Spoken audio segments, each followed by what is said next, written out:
Hello everyone, welcome back to my YouTube channel The French Hub. In today's video we'll start with chapter number 5 of My Passport 4. Chapter number 5 है हमारा किसका you fail weekend means what you did on the weekend. ठीक है, तो यहाँ पर हमारे पास school का सिनेरियो दे रखा है जहाँ पर students and the teacher they are discussing about something. So let's just read it.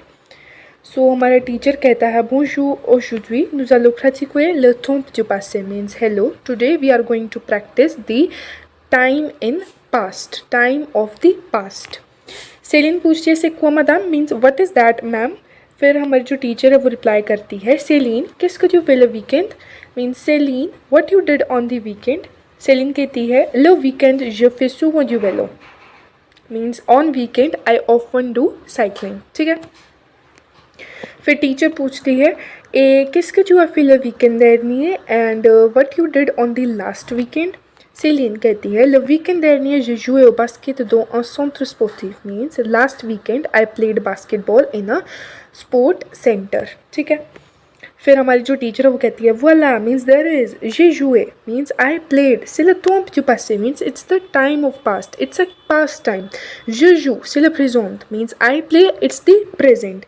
écoute les réponses des autres pour mieux comprendre means listen to another answers of others to understand it better. फिर teacher दूसरे बच्चे से same सवाल पूछती है Philip किसके जो है फिलिप वीकेंड रहनी है means Philip what you did on the last weekend. फिर फिलिप कहता है le weekend dernier j'ai été chez mes grands-parents means the last weekend I was at my grandparents' house. J'ai visité la ville means I visited the city. J'ai aussi vu un film means I also watched a movie. Et j'ai fait du sport and I did some sport. I played some sport. फिर हमारा teacher कहता है très bien et toi Elena means very good and you Elena. Elena हमारा reply करती है moi j'ai nagé means me I swimmed. j'ai joué au tennis avec mon frère means I played tennis with my brother. le soir nous avons joué aux cartes en famille means the evening we played cards in the family members ने मिलकर cards खेला. ए tu as dormi tard teacher पूछती है and you slept late. फिर Elena reply करती है वी मीन्स येस. ला प्रोफेसर मीन्स द टीचर और you can say professor also. Céline, tu vois cette construction? Tu as fait, j'ai été, j'ai visité, j'ai fait, j'ai nagé, nous avons joué, tu as dormi? Means Céline, do you see these construction? आप लोग ये वाली construction पर आप लोगों ने focus किया. Tu as fait means you did, j'ai été means I was, j'ai visité means I visited, j'ai fait I made या I did, j'ai nagé I swam, nous avons joué means we played, tu as dormi means you slept.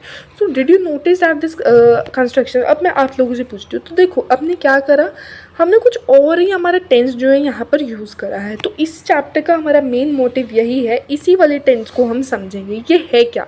ठीक है, past हमारा indicate करेंगे तो past tense को ही हम इस chapter के अंदर सीखने जा रहे हैं. ठीक है, सो इन टेक्स्ट पार्ट हमारा हमेशा चैप्टर के अंदर जितना भी कंसेप्ट हमको करना है उससे रिलेटेड ज़रूर होता है. तो इन टेक्स्ट पार्ट हमारा kind of overview of the chapter होता है. ठीक है, फिर ये तो पूछा प्रोफेसर ने. फिर सेलिन हमारा आंसर करती है we c'est le verbe avoir suivi par le participe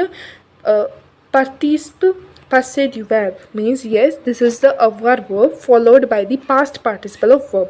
देखो आ हमारा क्या है avoir verb है एंड देन फे क्या है हमारा फै वर्ब का पास्ट पार्टिसिपल है. तो यही कंस्ट्रक्शन इसलिए चैप्टर के अंदर हम सीखने जा रहे हैं. ठीक है, Oui, exactement, tu as compris. Bravo means yes, exactly. You have understood. Bravo means great. ठीक है, यहाँ तक हो गया. अब आते हैं इसकी एक्सरसाइज पर. ये कहती है dites vrai ou faux means true or false. First question है la professeur va faire le temps du présent means the teacher who is going to do the time in present. So this is wrong because वो past tense को जो है introduce करवाने जा रही थी. फिर कहता है Philip a visité la ville le weekend dernier means Philip visited the city the last weekend. So this is true. Elena a fait des sports avec sa famille. So this is wrong because she played those cards with her family. ठीक है, le weekend dernier Elena a dormi tôt means the last weekend Elena slept early. So this is wrong. Céline ne comprend pas la construction du passé means Céline does not understand, did not understood the construction of past. Past construction उसको समझ नहीं है. So this is false क्योंकि उसको आ गई थी समझ. Right. Next question number 2, you have to complete with the word from the text. ले माता जिम फेयर ड्यू, तो यहाँ पर हमारा करेक्ट आंसर आएगा वेलो, क्योंकि मैस्कुलिन हमारा वेलो ही है, क्योंकि ड्यू हमारा किसके साथ यूज होता है, मैस्कुलिन सिंगुलर के साथ, ठीक है। तो that is why masculine singular यहाँ पर वेलो ही है। तो ग्रामर को लेकर भी आप लोगों को चलना है। कई बार अगर आप लोग करेक्ट आंसर ना बताओ तो ग्रामर फॉर्मेशन देख लिया करो, ठीक है, ताकि अच्छे से नाउन भी आप सिलेक्ट कर पाओ अगर आपको चॉइस दे रखी है, एंड आपकी कोई भी गलती ना हो। नेक्स्ट है ओ न धुआं पा dormir dash, we do not need to sleep late, ठीक है। से très bon dash, से très bon film, this is a very good film. Fourth part dash les élèves, vous avez réussi vos examens means bravo, यहाँ पर आएगा हमारा bravo means great students, you have passed your exams. फिर हमारा third question देता है, ये आप लोगों को खुद करना है, I will just tell you the meaning of the question. Qu'est-ce que la professeure va faire dans la classe aujourd'hui means what is the teacher going to do in the class today. Qu'est-ce que Céline a fait le week-end dernier means what Céline did the last weekend. Qu'est-ce que Elena a fait le weekend dernier means what Elena did the last weekend. तो ये यहाँ पर हमारा इन text part finish होता है। Now coming to the grammar part, जहाँ पर जो ये हमारे पास्ट का टॉपिक है शुरू होता है। हमारा ग्रामर का टॉपिक आता है पासे कॉम्पोजे। अब जो हमारा पासे कॉम्पोजे होता है, it is the tense use to tell something that has happened in the past, ठीक है। तो पासे कॉम्पोजे ना हमारा ना दो वर्ब्स के साथ हमारा होता है, एक होता है हमारा अवुआर के साथ एंड एक होता है हमारा एत्रे के साथ, ठीक है।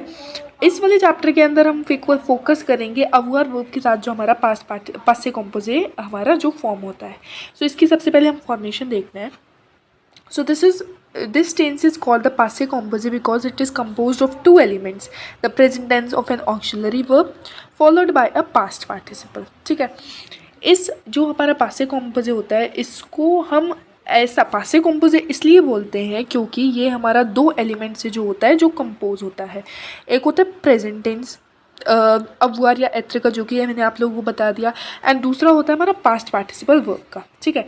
मतलब कि पासे कॉम्पोजिट में सबसे पहले आता है हमारा सब्जेक्ट, फिर आती है हमारी ऑक्सिलरी वर्ब मीन्स अवुआर और एत्र वर्ब, फिर आती है हमारी past participle of the verb, जो कि हम देखेंगे कैसे फॉर्म होता है हमारा पास्ट पार्टिसिपल, एंड देन हमारा आता है ऑब्जेक्ट। तो ये फॉर्मेशन आप लोगों को याद रखनी है जो कि पासे कॉम्पोजिट में यूज़ होती है। Passive composite is formed by the present tense form of helping verb avoir or être and the past participle form of the main verb. ये मैंने बता दिया। Majority of the verb uses avoir and a very small category of the verb take être. We will do that in the next chapter. तो être का तो next chapter के अंदर ही है। इस chapter के अंदर जितनी भी हम verbs देखेंगे उनके साथ हमारा avoir का ही जो है वो use होगा, ठीक है। फॉर्मेशन मैंने आप लोगों को बता दी, सब्जेक्ट avoir या être verb, then past participle form of the verb and then the object, ठीक है। तो ये हमारी होती है फॉर्मेशन। अब स्टार्ट करते हैं। सबसे पहले हम देखेंगे पास्ट पार्टिसिपल कैसे हमारा फॉर्म होता है। तो हमारे कुछ रूल होता है पास्ट पार्टिसिपल फॉर्म करने का भी। क्या होता है, ई आर वर्ब का रूल देखते हैं सबसे पहले। ई आर वर्ब का क्या रूल होता है, जो हमारा ई आर होता है ना, उसको सबसे पहले हम लोगों को कट कर देना है एंड देन एंडिंग पुट कर देनी है ये, ठीक है। ई आर को कट कर देना है एंड एंडिंग ये वाली पुट कर देनी है, ठीक है। फिर नेक्स्ट हमारा आता है आई आर वर्ब का रूल। आई आर में क्या होता है, सबसे पहले we have to remove the I R and then put I, ठीक है। सो सबसे पहले आई आर को कट करेंगे एंड आई पुट करेंगे in the I R case. Next हमारा आता है आर ई वर्ब का पास्ट पार्टिसिपल। वो कैसे फॉर्म होता है, आर ई को हम लोग कट कर देते हैं एंड यू पुट कर देते हैं, ठीक है। तो ऐसे हमारा होता है आर ई वर्ब्स का पास्ट से composite form, sorry past participle form. कुछ एग्जांपल भी देख लेते हैं, जैसे कि अतोंद्र आर ई वर्ब से एंड करता है, आर ई को कट करेंगे एंड यू पुट कर देंगे, जो हमारा पास्ट पार्टिसिपल बन जाएगा मीन्स वेटेड। वैसे यहाँ पर अगर हम देखते हैं पार्ले वर्ब लेते हैं तो ई आर से एंड करती है, ई आर को कट करेंगे एंड ये ई पुट कर देंगे, क्या बन जाएगा स्पोकन, ठीक है। नेक्स्ट है आई आर का एग्जाम्पल लेती हैं, आई आर को कट करेंगे एंड आई पुट कर देंगे एंड क्या बन जाएगा पास्ट पार्टिसिपल फिनिश्ड, राइट। ऐसे हमारा फॉर्म हो गया क्या, पास्ट पार्टिसिपल। चलो इसके कंपोनेंट का एक तो हमने कर लिया पास्ट पार्टिसिपल, सब्जेक्ट हमें पता ही है। अब आ जाते हैं आगे, एक और स्टेप फर्दर हम लोग इंक्रीज करते हैं। अब यहाँ पर एग्जाम्पल्स दे रखे हैं, वो आप लोग देख सकते हो। नेक्स्ट स्टेप मैंने आप लोगों को क्या बताया था, जो हमारा सेकंड कंपोनेंट होता है वो होता है हमारी अवुआर वर्ब, राइट। अब मेरे को कॉन्जुगेट करना है शोनते वर्ब को पास्ट पार्टिसिपल में। मेरे को पता है ई आर वर्ब है, ई आर कट करेंगे एंड ये पुट कर देंगे तो क्या बन जाएगा, हमारे पास्ट पार्टिसिपल बन जाएगा, राइट। तो मैंने क्या करा, सबसे पहले इसको सब्जेक्ट जो थे जितने भी मेरे, मैंने उनको नोट डाउन करा, फिर मैंने रिस्पेक्टिवली उनको कॉन्जुगेट कर दिया अवुआर वर्ब को अकॉर्डिंग टू द सब्जेक्ट, ठीक है। जैसे कि ये जुआ इला एला नुजाव वुजावे इल्जो एल्जो, ठीक है, ऐसे मैंने कॉन्जुगेट कर दिया। अगला स्टेप क्या हुआ, जो हमारी पास्ट पार्टिसिपल था वर्ब का वो मैंने पुट कर दिया। ये हमारा क्या बन गया, ये शोनते जुआ शोनते एला शोनते नुजाव शोनते वुजावे शोनते एंड दिस एंड ये हमारा पासे कॉम्पोजे में जो है कन्वर्ट हो गया। आई होप ये चीज़ आप लोगों को समझ में आ गई होगी। आई आर वर्ब का भी आप लोग एग्जाम्पल रीड आउट कर सकते हो एंड यहाँ पर आर ई वर्ब्स का भी दे रखा है, वो भी आप लोग रीड आउट कर सकते हो, ठीक है। अब हमारा दे रखा है इर्रेगुलर पास्ट पार्टिसिपल फॉर्म्स। तो कुछ हमारे पास्ट पार्टिसिपल होते हैं जो कि इर्रेगुलर होते हैं, जिनका हमें याद करना पड़ता है पास्ट पार्टिसिपल। जैसे कि अवुआर का होता है ईयू, बुआर का बीयू, बाथ्र का बाथ्यू, कोनेथ्र का कोन्यू, क्रुआर का क्रू। तो ये पास्ट पार्टिसिपल एंडिंग इनके यू से होती है, ठीक है।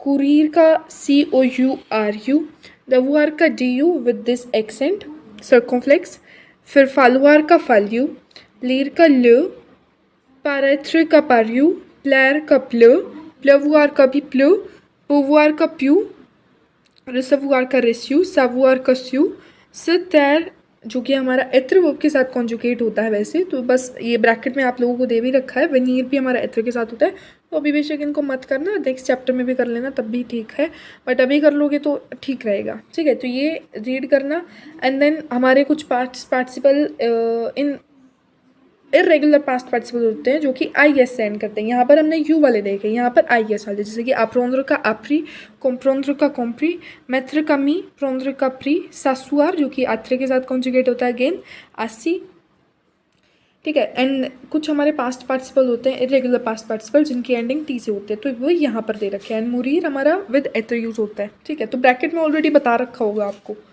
Next past participle ending in A, E with an accent, तो वो होता है हमारा एत्र जो कि एते, नेत्र जो कि एत्र के साथ कॉन्जुगेट होता है ने, ठीक है।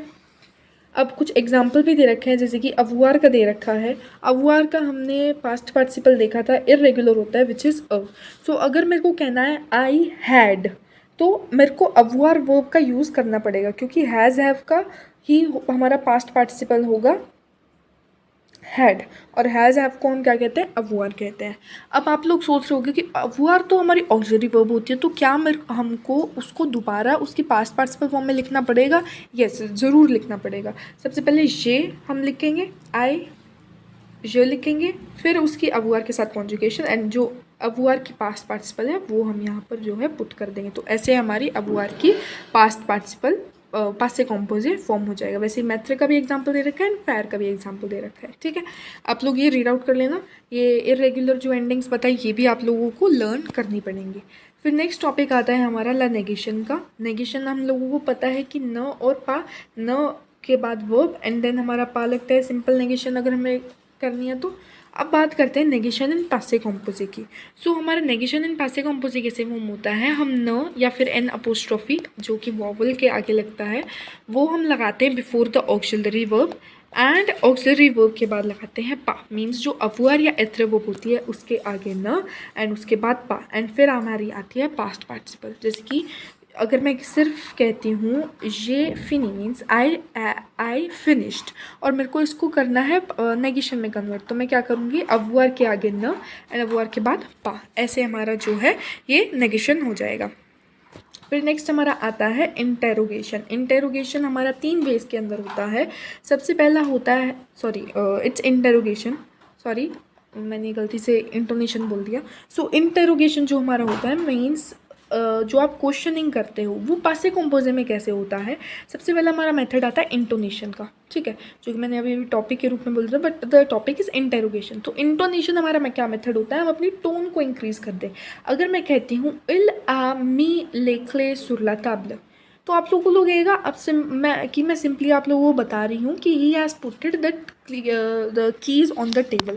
अगर मैं कहती हूँ इला मीले क्लेसुला ताबले, तो मैंने अपनी टोन को थोड़ा सा इंक्रीज़ करा, अपना वोकल चेंज करा, जिससे ये क्वेश्चन की तरह अपीयर हुआ। बट इंटोनेशन हमारा मोस्टली ऑरली यूज़ होता है, ग्रामेटिकली हम इसको रिटर्न की फॉर्म में यूज़ नहीं करते, ठीक है। तो ऑरली हमारा ये इंटोनेशन का मेथड यूज़ होता है। सेकंड, जो हमारे दो बचे हुए मेथड है वो हमारे राइटिंग में यूज़ होते हैं। सबसे जो सेकंड मेथड आता है वो होता है हमारा इस्क ऐड करना, इस्क in the beginning of the sentence. जैसे कि अगर मैं कहती हूँ, अभी मैंने आप लोगों को सेंटेंस बताया इला मीले क्लेसुल्ला ताबले, तो मैं लगा दूंगी इसके आगे इस्क, एंड क्योंकि क आ रखा है एंड साथ में इल आ गया, तो ये वाला ई कट होकर अपोस्ट्रोफ बन जाएगा। ये रूल तो आप लोगों को पता है क्योंकि वोवल आ गया ना, तो ये बन जाएगा इस्क इला मीले क्लेसुल्ला ताबले, एंड पीछे क्वेश्चन मार्क तो लगाना भूलना मत, ठीक है। तो ऐसे हमारा ये इस्क मेथड होता है। थर्ड मेथड होता है हमारा इन्वर्जन मेथड। इन्वर्जन मेथड हम लोगों ने कर रखा ऑलरेडी, जिसके अंदर सब्जेक्ट और जो वर्ब होती है उनके बीच में इन्वर्जन हो जाता है। अब यहाँ पर तो हमारी दो वर्ब्स होती हैं, एक होती है हमारी एत्र, एक होती है अवुआर। एक तो ये वाली कैटेगरी होती है, एक सेकंड कैटेगरी होती है जो कि आप लोग पास्ट पार्टिसिपल फॉर्म करते हो। अब सोच रहे होगे इन्वर्जन किसके बीच में होता है, तो हमारा इन्वर्जन होता है जो ऑक्सिलरी वर्ब मीन्स अवुआर एंड एत्र है, एंड जो सब्जेक्ट है उनके बीच में इन्वर्जन होता है, एंड फिर बीच में हम हाइफन को ऐड कर देते हैं। अब एक रूल आप लोगों को याद रखना है, थर्ड पर्सन सिंगुलर के अंदर मीन्स इल और एल के अंदर अगर हमारी वर्ब जो है ऑक्सिलरी वर्ब हमारी वोवल से एंड करती है, जैसे कि इस वाले केस के अंदर आ हमारा वोवल से एंड करता था एंड इल थर्ड पर्सन सिंगुलर है, तो इनके बीच में हमारा टी ऐड हो जाता है एंड दोनों तरफ उसके हाइफन ऐड हो जाता है। तो ये रूल हमारा सिर्फ थर्ड पर्सन सिंगुलर के केस में होता है। अब यहाँ पर हमारा इंटेरोगेशन भी कंप्लीट हो गया एंड पास्ट कंपोजिट विद अवुआर का भी टॉपिक कंप्लीट हो गया है। So this is all for this video. Will meet in the next video where we will start the new chapter, that is chapter number 6। And बीच में आप लोगों को यहाँ पर समेटिव असाइनमेंट भी दे रखा है, जितने भी अभी तक हमने चैप्टर कंप्लीट करे हैं, चैप्टर नंबर 1 2 3 4 5, उससे रिलेटेड पूरा का पूरा असाइनमेंट दे रखा है, तो इसको सॉल्व करने का आप लोगों को ट्राई करना है। नेक्स्ट में हम पढ़ेंगे कोनिसोले फ्रॉन्से सिलेब्र, जो कि हमारा related to bit culture civilization का है, एंड ऑल्सो ये जो हमने इर्रेगुलर वर्ब्स करी हैं इनको ज़रूर याद कर लेना।